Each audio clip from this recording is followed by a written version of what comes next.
All right, friends, we're gonna be covering close guard. A few of the essential principles that you need to understand when you're playing close guard. And in sport jiu-jitsu, close guard is in my advantage. He has to defend. There are just a couple of opportunistic chokes that he can try to do, but I'm the one in control right now. Okay, so you always keep that in mind. The first thing that I want you to do, guys, is that understanding that he wants to posture up. I want to break his posture to start initiating attacks. I can do it with 2-on-1, each hand in each lapel, each hand in each sleeve. I mean, there are a multitude of ways, but besides the hands, you also want to use your knees. You see how I bring him in with my knees?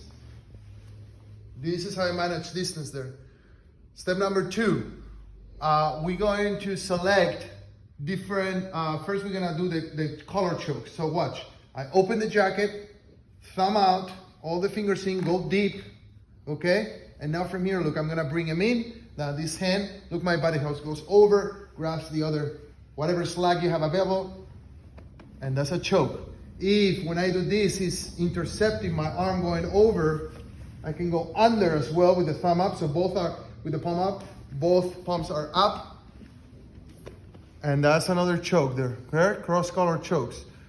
Usually, the moment your opponent sees this, they're gonna start defending, and this is a great opportunity to start isolating the arm here. You see how I isolated the arm? I'm grabbing under the slack under the armpit, and this grip here on the sleeve.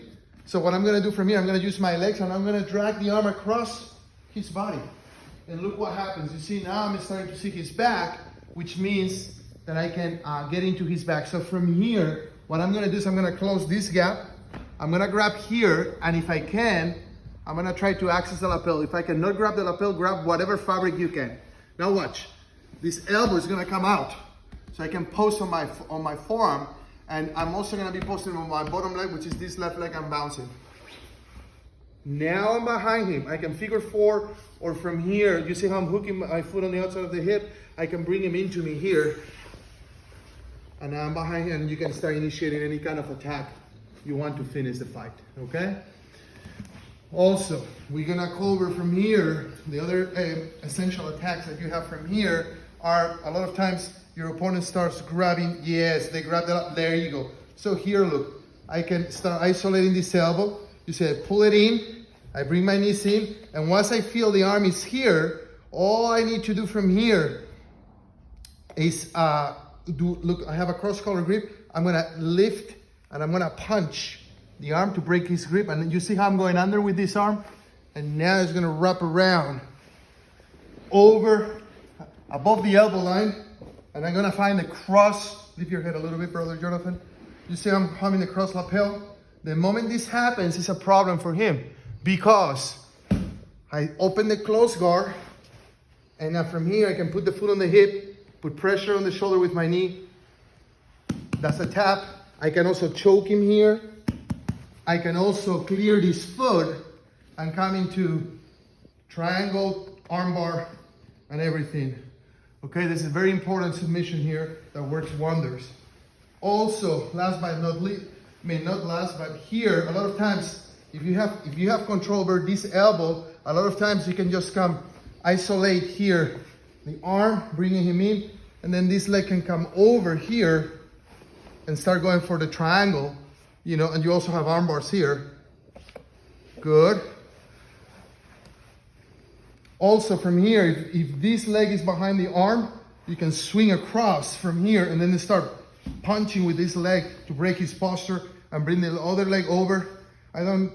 Most of the times it's better to clamp onto the head, and then you have the basic armbar there, okay?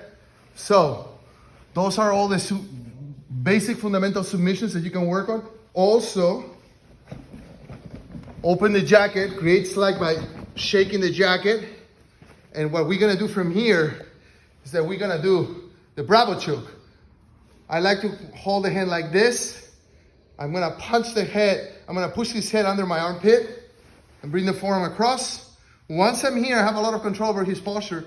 Now, I can go either over, grab any fabric, get underneath the chin if you can for a choke. You can also go under, grab whatever slack you have, choke. Okay, this is very important. And then all the other techniques, like if he starts defending with this arm, I can start punching across and then start getting behind him as well and initiate all the attacks that we've been talking about earlier. And another technique that you can do when your opponent is on his knees is like if he sees that you want to do the Bravo and he hides the arm, you can bring this from the front, feed it to your left hand, the same thing like a punch here, and then slide this and under the lapel, go under his chin, and then grab any fabric. In this instance, I'm grabbing the other lapel, and that's a choke right there, okay? So now you got a bunch of techniques. You can totally mess your partner up in this position, so you should learn them well. Thank you, Jonathan. Good, now you got him.